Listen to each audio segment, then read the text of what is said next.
Salut et merci d'être au rendez-vous pour l'histoire d'une nouvelle chanson. Aujourd'hui, le tube Dieu que c'est beau de Daniel Balavoine. En 1984, le chanteur est en pleine promotion de son septième album, Loin des yeux de l'Occident, paru l'année précédente. L'artiste qui a découvert l'Afrique quelques mois auparavant, en participant au Paris-Dakar, est extrêmement marqué par cette expérience dont il ressort changé. De fait, l'album qu'il conçoit est empreint d'un engagement politique et social plus affirmé. La drogue, la torture, le tiers-monde sont des sujets qui le préoccupent, même s'il se défend de dénoncer quoi que ce soit. Musicalement, Loin des yeux de l'Occident marque également un tournant dans la carrière du chanteur. Lui qui se dit inspiré par Peter Gabriel, va enregistrer en Angleterre et en Écosse, avec Andy Scott et Léo Missire, des morceaux pop new wave, dans lesquels l'électronique et les programmations tiennent désormais une grande place et se mêlent à des rythmes africains.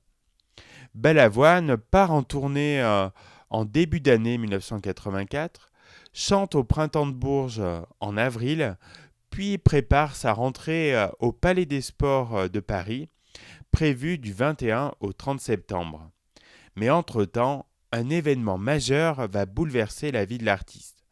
Sa compagne Corinne, originaire de Casablanca, lui donne un fils, Jérémy, le 15 juillet. Bouleversé par cette paternité qu'il découvre, Daniel Balavoine s'en inspire pour enregistrer une nouvelle chanson, Dieu que c'est beau. L'idée d'origine de la chanson était d'écrire sur le péché, l'amour physique qui, paradoxalement, sert à donner la vie. Le texte poignant, écrit par le chanteur dans sa maison de Colombes, fait explicitement référence à la Genèse et glorifie la naissance de l'enfant. 10 jours sont nécessaires pour enregistrer la chanson et avec la minutie qui le caractérise, Balavoine déclarera qu'il aura fallu 2 jours rien que pour enregistrer la batterie et 3 jours pour le mixage.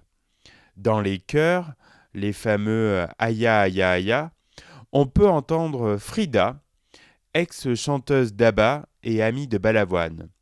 Ils ont en effet interprété ensemble le duo Belle dans Abba Kadabra, conte musical télévisé basé sur les chansons d'ABBA. Il s'ensuivra une courte collaboration entre les deux artistes. Balavoine écrira un morceau pour l'album de Frida en 1984 et Frida viendra chanter sur le nouveau 45 tours de son ami. Au casting de Dieu que c'est beau, on retrouve également les musiciens qui ont participé à l'album Loin des yeux de l'Occident, à savoir Andy Scott, Joe Hammer, Christian Padovan.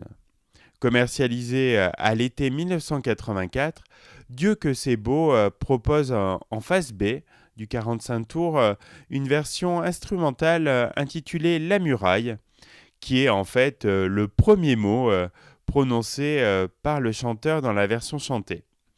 Le succès est au rendez-vous et l'artiste peut se lancer dans l'aventure de son second Palais des Sports avec un tube récent à son actif, l'album Loin des yeux de l'Occident n'ayant engendré qu'un seul succès, Pour la femme veuve qui s'éveille.